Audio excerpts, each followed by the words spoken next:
Okay, next है हमारा fine structure of IR bands molecule as vibrating rotator. तो यहाँ पर क्या होता है, वाइब्रेशनल रोटेशनल स्पेक्ट्रम, हमें दोनों ही ट्रांजिशन देखने को मिलते हैं, वाइब्रेशन और रोटेशन भी देखने को मिलते हैं। तो ऐसा क्यों होता है? तो देखिए कि आपको मैंने बताया था कि वाइब्रेशनल लेवल जो है, सपोज़ ये दो लेवल मैंने बनाए हैं, वाइब्रेशन लेवल 1, वाइब्रेशन लेवल 2, और मैंने आपको बताया था कि इन्हीं के अंदर बहुत सारे क्या होते हैं, रोटेशनल लेवल भी होते हैं। ठीक है, तो जब कोई मॉलिक्यूल एक वाइब्रेशनल लेवल से दूसरे वाइब्रेशनल लेवल में जाता है तो अपने आप वो एक जे से, सपोज ये जे प्राइम है और ये क्या है, जे डबल प्राइम है, तो वो अपने आप एक जे से दूसरे जे में ट्रांसफर हो जाता है। यानी कि वाइब्रेशनल लेवल में ट्रांजिशन होने से रोटेशनल लेवल के अंदर भी हमें ट्रांजिशन देखने को मिलता है। तो रोटेशनल लेवल में जब ट्रांजिशन देखने को मिलता है तो अपन क्या करेंगे, यहाँ पे वाइब्रेशन और रोटेशन दोनों को आपको कंसिडर करना पड़ेगा। अब तक आपने प्योर रोटेशन और प्योर वाइब्रेशन देखा, ऑल्दो प्योर वाइब्रेशन जैसी कोई सिचुएशन होती ही नहीं है, क्योंकि अगर वाइब्रेशन के वाइब्रेट करने के लिए किसी मॉलिक्यूल को हम एनर्जी देते हैं तो वो एनर्जी वो बहुत ज़्यादा होती है। मैंने आपको बताया था कितनी होती है, इतनी एनर्जी देने पे उसमें वाइब्रेशन शुरू हो जाते हैं और वाइब्रेशन से करस्पॉन्डिंग ट्रांजिशन होने लग जाते हैं। जबकि रोटेशन के लिए कितनी चाहिए, बहुत कम एनर्जी चाहिए। तो अगर किन्हीं मॉलिक्यूल्स में वाइब्रेशंस हो रहे हैं यानी कि वहाँ पर रोटेशंस तो कन्फर्म हो रहे होंगे। इस वजह से वाइब्रेशन और रोटेशनल जो ट्रांजिशन होते हैं वो साथ में ही देखने को मिलते हैं। हाँ, प्योर रोटेशन पॉसिबल है, क्यों? क्योंकि बहुत कम एनर्जी चाहिए ओनली रोटेशन करवाने के लिए। तो जब आप उतनी एनर्जी देते हो कम, तो वहाँ पर केवल रोटेशन होता है। लेकिन जब आप वाइब्रेशन के करस्पॉन्डिंग एनर्जी दे देते हो तो उसमें रोटेशनल लेवल के ट्रांजिशन अपने आप होने लग जाते हैं। तो इस वजह से हमें दोनों को साथ में कंसिडर करना पड़ेगा। तो अगर एक मॉलिक्यूल जो है वो वाइब्रेटिंग रोटेटर है, यानी उसमें वाइब्रेशन भी हो रहे हैं और रोटेशन भी हो रहे हैं, तो उसकी जो टोटल एनर्जी होगी वो vibrational energy plus rotational energy होगी। एन हार्मोनिक ऑक्सीलेटर के लिए अपन ने डिराइव किया था ये वाला फॉर्मूला, और ये रोटेशनल एनर्जी का फॉर्मूला डिराइव किया है। बी हमें पता था यहाँ पर यह होता है, this gives a set of rotational level with similar spacing. देखो, अगर यहाँ पे आप वी और जे की वैल्यू 1 1 रख देते हो तो आपको एक एनर्जी लेवल मिल जाएगा, फिर दोनों की वैल्यू 2 2 रख देते हो तो आपको दूसरा एनर्जी लेवल मिल जाएगा, और इन दोनों की जो स्पेसिंग निकालोगे, फिर आप 3 3 रखोगे, फिर 4 4, जो भी है। अगर आप वी और जे की कुछ इंक्रीजिंग ऑर्डर में या डिक्रीजिंग ऑर्डर में वैल्यूज़ रखते हो तो जो उन दोनों के लेवल का बीच का डिफरेंस होगा वो डिफरेंस हमेशा आपको सिमिलर मिलेगा, बिल्कुल वैसे ही जैसे रोटेशनल लेवल के अंदर अपन ने देखा था। तो ये इसलिए मिलता है क्योंकि बी आपने कांस्टेंट इमेजिन किया हुआ है, यहाँ पर ओमेगा आपने कांस्टेंट इमेजिन किया हुआ है, तो आपके केवल वाइब्रेशनल नंबर चेंज हो रहे हैं, जैसे कि वी चेंज हो रहा है और जे चेंज हो रहा है। तो वी को आप इंक्रीजिंग 1 2 3 या जे को 1 2 3 रखोगे तो सिमिलर स्पेसिंग वाली लाइनें आपको मिल जाती है। लेकिन प्रैक्टिकली जब ऐसा देखा गया तो ऐसा बिल्कुल भी नहीं हुआ था। जो लाइनें थी उनके बीच में स्पेसिंग कांस्टेंट नहीं थी, इंक्रीजिंग भी आ रही थी और डिक्रीजिंग भी आ रही थी। तो इसको समझने के लिए इसका रीज़न दिया गया कि वहाँ पर वाइब्रेशन और जो रोटेशन हो रहा है उनके बीच में इंटरेक्शन हो रहा है। तो यहाँ पर वाइब्रेशन और रोटेशन के बीच में जो इंटरेक्शन है वो क्यों होता है? देखो, एक पार्टिकल, दो सपोज एक मॉलिक्यूल है, डायटोमिक में बात करते हैं अपन, तो ये मॉलिक्यूल है और ये रोटेशन कर रहा है, ठीक है, ये कंटिन्यू इस एक्सिस के अबाउट रोटेशन कर रहा है और साथ में इसमें वाइब्रेशन भी हो रहे हैं। वाइब्रेशन का मतलब ये दोनों मॉलिक्यूल क्या आ रहे हैं, पास में आ रहे हैं, फिर ये दोनों मॉलिक्यूल क्या जा रहे हैं, दूर जा रहे हैं। तो इन दोनों के बीच की डिस्टेंस अपन ने ली थी r, करेक्ट। और इस b का फॉर्मूला देखिए यहाँ पे h/8π² IC, और I क्या होता है, moment of inertia. Moment of inertia कितना लिया था अपन ने, μr²। यानी जो रोटेशनल कांस्टेंट है b, वो दोनों एटम्स के बीच की डिस्टेंस r पे डिपेंड कर रहा है। अब जब हम रोटेशन कंसीडर करते हैं तो रोटेशन के अंदर तो क्या होता है, मॉलिक्यूल इस एक्सिस के अबाउट रोटेट करेगा, तब तो r चेंज नहीं होगा, ठीक है। अपन ने एटलीस्ट अपन रोटेशनल कांस्टेंट के अंदर ये चीज़ मान सकते हैं, ऑल्दो घूमने पर भी r चेंज होता है। हमें पता है जितना ज़्यादा तेज़ घूमेगा उतना ज़्यादा वो सेंट्रीफ्यूगल फोर्स की वजह से दूर चला जाता है। वो अपन ने कब लिया था, नॉन रिजिड रोटेटर के केस में अपन ने देख लिया था। एनीवेज, जब वाइब्रेशन इन्वॉल्व हो जाते हैं तो और ज़्यादा इफेक्ट पड़ने लग जाता है, और होता क्या है कि ये मॉलिक्यूल जो है वो रोटेट कर रहा है। अब इस आर में रोटेशन की वजह से तो चेंज आ ही रहा है, लेकिन साथ में वाइब्रेशन की वजह से भी चेंज आ रहा है, क्योंकि दोनों मॉलिक्यूल पास में आते हैं फिर दूर जाते हैं, फिर पास में आते हैं फिर दूर जाते हैं। तो ये जो आर है वो चेंज हो रहा है। तो यहाँ पर अपन क्या करेंगे, इस बी को हम कांस्टेंट नहीं ले सकते। ये जो बी है अब वो वाइब्रेशन लेवल पे डिपेंड करेगा। अब वाइब्रेशन लेवल पे क्यों डिपेंड करेगा, देखो, वाइब्रेशन लेवल v=1, v=2 और v=3, इन सब का मतलब क्या है? जब वाइब्रेशन लेवल इंक्रीज होता है उसका मतलब क्या है? v=1 में जब मॉलिक्यूल होता है तो उसमें कम वाइब्रेशंस हो रहे होते हैं, थोड़े स्लो वाइब्रेशंस हो रहे होते हैं। v=2 के अंदर वाइब्रेशंस फास्ट हो जाते हैं, v=3 के अंदर और ज़्यादा वाइब्रेशन आ जाता है। तो जितना ज़्यादा लेवल बढ़ेगा उतना ज़्यादा मॉलिक्यूल वाइब्रेट करने लगेगा। और आप जानते हो कि वाइब्रेशंस अगर ज़्यादा होने लग जाए, या लंबे लंबे एम्पलीट्यूड के होने लग जाए, या फास्ट वाइब्रेशन होने लग जाए, इन एनी केस आर जो है उस कंडीशन में क्या होगा, जितना ज़्यादा वाइब्रेट करेगा मॉलिक्यूल, सपोज कम वाइब्रेशन हो रहा है, कम वाइब्रेशन का मतलब इस रेंज के अंदर ही वाइब्रेशन कर रहा है मॉलिक्यूल, वाइब्रेशन और फास्ट हुआ या और ज़्यादा हो गया तो वो इस लंबी रेंज में ज़ोर ज़ोर से वाइब्रेट करने लग जाएगा। तो जो बीच की डिस्टेंस है आर, तो जैसे जैसे आप वी इंक्रीज़ कर रहे हो, दोनों मॉलिक्यूल्स के बीच की डिस्टेंस क्या हो रही है, इंक्रीज़ हो रही है। दोनों पार्टिकल जो है उनके बीच की डिस्टेंस क्या हो रही है, जैसे जैसे वाइब्रेशन बढ़ेगा उनके बीच की डिस्टेंस बढ़ेगी, और उनके बीच की डिस्टेंस अगर बढ़ गई तो b की वैल्यू क्या होगी, डिक्रीज होगी। तो r बढ़ने से b की वैल्यू क्या हो जाएगी, डिक्रीज हो जाएगी। तो देखो अपने क्या लिखा हुआ है, b is inversely proportional to r square, hence as v increases, vibration increase होता है, the internuclear separation increases, r भी इंक्रीज हो जाएगा, hence b decreases, hence the rotational vibrational constant in the vibrational state v। इसका ये मतलब है कि जो v, ये जो कांस्टेंट रोटेशनल कांस्टेंट था b, ये हर वाइब्रेशनल लेवल के लिए अलग अलग होगा, क्योंकि जाहिर सी बात है जो बी है वो वी पे डिपेंड कर रहा है। ठीक है, तो हम क्या करते हैं कि एक पर्टिकुलर वाइब्रेशनल स्टेट के लिए बी को आपको डिफाइन करना पड़ेगा, जो कि वी का फंक्शन होना चाहिए। तो ये जो रिलेशन दिया जाता है वो इस फॉर्मूले से दिया जाता था। इसका डेरिवेशन अपन नहीं कर रहे हैं, आप डायरेक्टली याद रख लीजिएगा। किसी वाइब्रेशनल स्टेट जिसका वाइब्रेशनल क्वांटम नंबर वी होगा, उसमें रोटेशनल कांस्टेंट जो बी होगा उसका एक्सप्रेशन दिया जाएगा B E minus alpha E V plus half and so. ये सीरीज है, एक्सपांशन, जैसे टेलर सीरीज होती है उसी टाइप की ये सीरीज आती है। तो इसमें आगे आने वाले टर्म कम मैग्नीट्यूड के होते जाते हैं, तो अपन उनको अवॉइड कर देते हैं।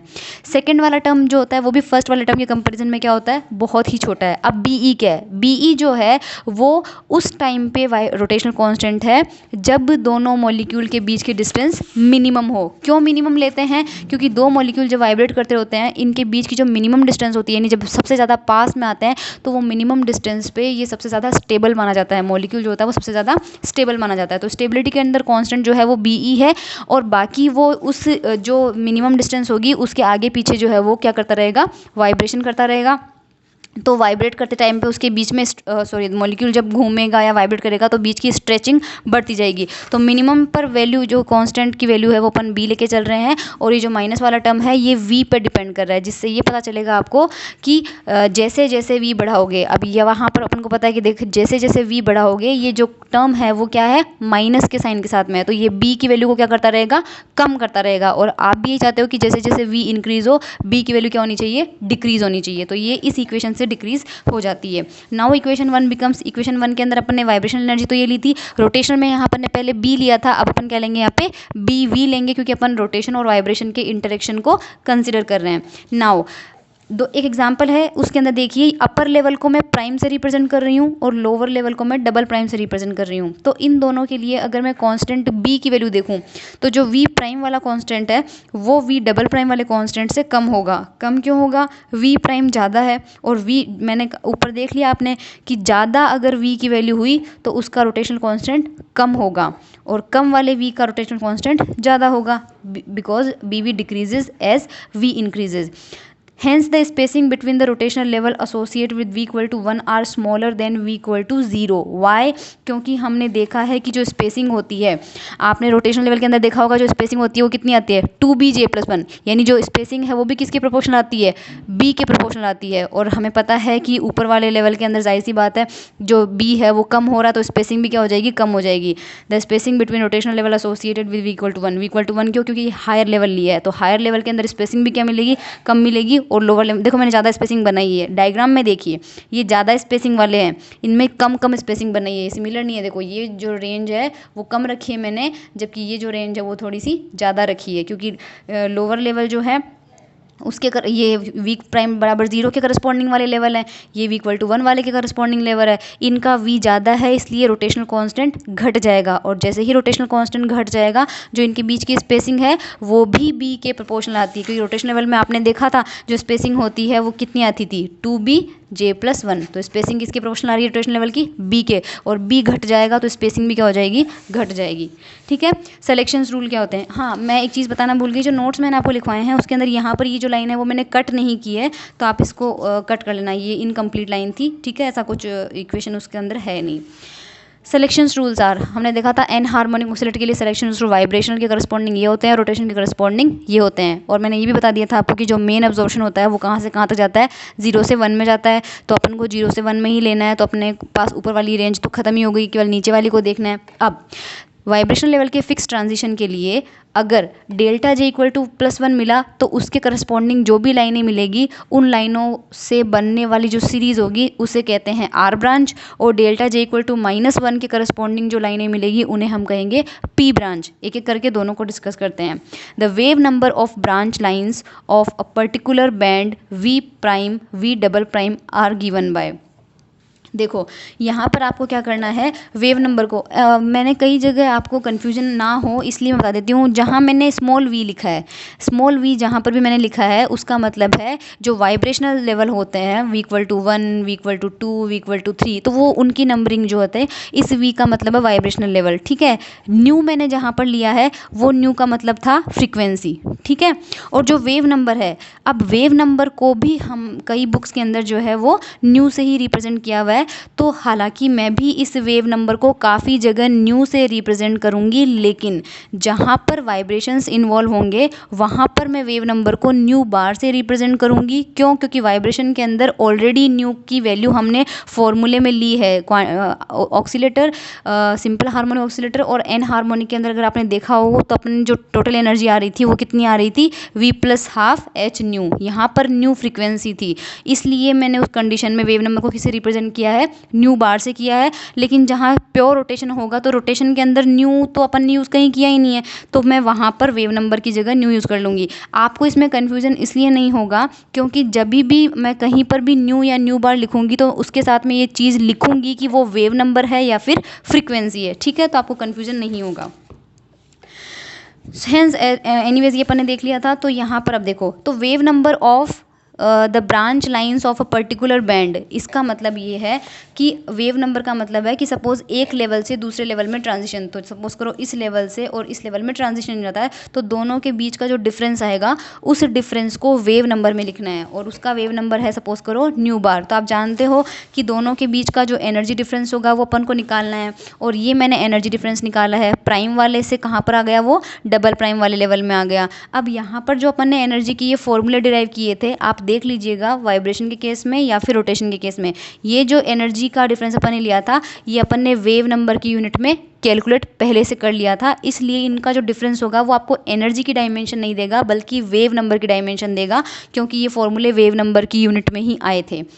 एनीवेज प्राइम रखना है पूरे फॉर्मूले में, फिर डबल प्राइम रखना है, माइनस करना है, माइनस करोगे लास्ट में आएगा ये एक्सप्रेशन। अब यहाँ पर आप सॉल्व करोगे तो आपको जे प्राइम वाला मैंने पूरा टर्म लिखा है, जे डबल प्राइम वाला मैंने पूरा टर्म लिखा है, लेकिन यहाँ पर जब इन चारों को सॉल्व करोगे तो वी प्राइम या वी डबल प्राइम के केस में आपके पास टर्म्स आएंगी, उन सारे टर्म्स को मिला के मैंने लिखा है न्यू 0 बार, न्यू नॉट बार। अब न्यू नॉट बार के अंदर आप देखो कि जे का एक भी टर्म नहीं है, क्योंकि 1 2 3 4 इन चारों को सॉल्व करने से आपको जो टर्म्स मिलेगी मैंने उसको रिप्रेजेंट किया है, तो इनमें जे का टर्म तो नहीं है। अगर इनमें जे का टर्म नहीं है तो इसका मतलब ये पूरा पार्ट किसको रिप्रेजेंट कर रहा है, प्योर वाइब्रेशन को रिप्रेजेंट कर रहा है, क्योंकि रोटेशन वाला पार्ट तो आपने इन्वॉल्व किया ही नहीं है इसके अंदर, ये तो आपने अलग से लिख दिया। तो ये जो फर्स्ट पार्ट होता है वो क्या बोलता है, pure vibrational transition. Pure vibrational transition का मतलब क्या है कि जे में चेंज नहीं होना चाहिए। तो यहाँ पर अपन देखते हैं कि इसका क्या मतलब है। Nu 0 bar is the wave number of pure vibrational transition for which J double prime is equals to J prime is equals to 0। इसका क्या मतलब है, इसका ये मतलब है कि सपोज नीचे वाला लेवल आपके पास था वी डबल प्राइम, ऊपर वाला लेवल आपके पास था V prime, V double prime से वी प्राइम में ट्रांजिशन हुआ, तो मैंने आपसे कहा था कि अपने आप जे में ट्रांजिशन होगा ही होगा, क्योंकि जे अटैच है नीचे वाले के लिए भी और ऊपर वाले के लिए भी। लेकिन अगर जे वैल्यू में चेंज नहीं आता है, जे वैल्यू में चेंज नहीं आता है, मैं ये सबसे सेंटर वाली लाइन देखो डॉटेड वाली, ये कहाँ से शुरू हो रही है, जे इक्वल टू 0 से शुरू हो रही है और लास्ट में कहाँ पर जा रही है, जे इक्वल टू 0 में ही जा रही है। यानी j इक्वल टू 0 से j इक्वल टू 0, इसका मतलब रोटेशनल लेवल में चेंज नहीं आया है, पहले भी j इक्वल टू 0 में था, फाइनली भी मॉलिक्यूल कहाँ है, j इक्वल टू 0 में है, लेकिन वाइब्रेशनल लेवल चेंज हो गया, यानी ये जो ट्रांजिशन है वो क्या कहलाएगा, प्योर वाइब्रेशनल ट्रांजिशन कहलाएगा। But is it possible, no it is not possible, क्योंकि आपने रोटेशनल लेवल के केस में देखा था जो ट्रांजिशन रूल होने चाहिए वो क्या होने चाहिए, डेल्टा जे +-1, जबकि अभी आपका जे इक्वल टू 0 से कहाँ पर जा रहा है, इस कंडीशन में जा रहा है, यानी डेल्टा जे की वैल्यू कहाँ क्या आ रही है आपकी ज़ीरो आ रही है, यानी ये ट्रांजिशन अलाउड नहीं है। और ये ट्रांजिशन अलाउड नहीं होने की वजह से यहाँ पर हमें कोई भी लाइन नहीं मिलती है, यानी जो आपके पास ये न्यू नोट बार वाला पार्ट है इसके करस्पॉन्डिंग हमें लाइन नहीं मिलेगी। क्यों? क्योंकि ये जिस ट्रांजिशन से आ रहा है वो सिलेक्शन रूल्स के हिसाब से अलाउड नहीं है। Hence nu naught bar is called wave number of band origin which is missing. Important है, बहुत इंपॉर्टेंट है, एग्जाम में क्वेश्चन आ सकता है कि आपको पी ब्रांच मिलती है, आर ब्रांच मिलती है, पर क्यू ब्रांच क्यों नहीं मिलती? वो क्यू ब्रांच इसके करस्पॉन्डिंग होती है, खैर वो इलेक्ट्रॉनिक के अंदर पढ़ लेंगे अपन।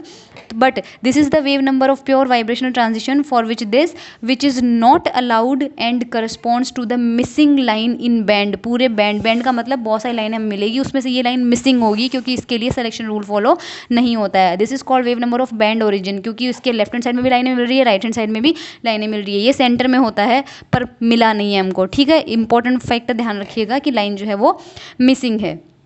उसके बाद है यहाँ पर आर ब्रांच,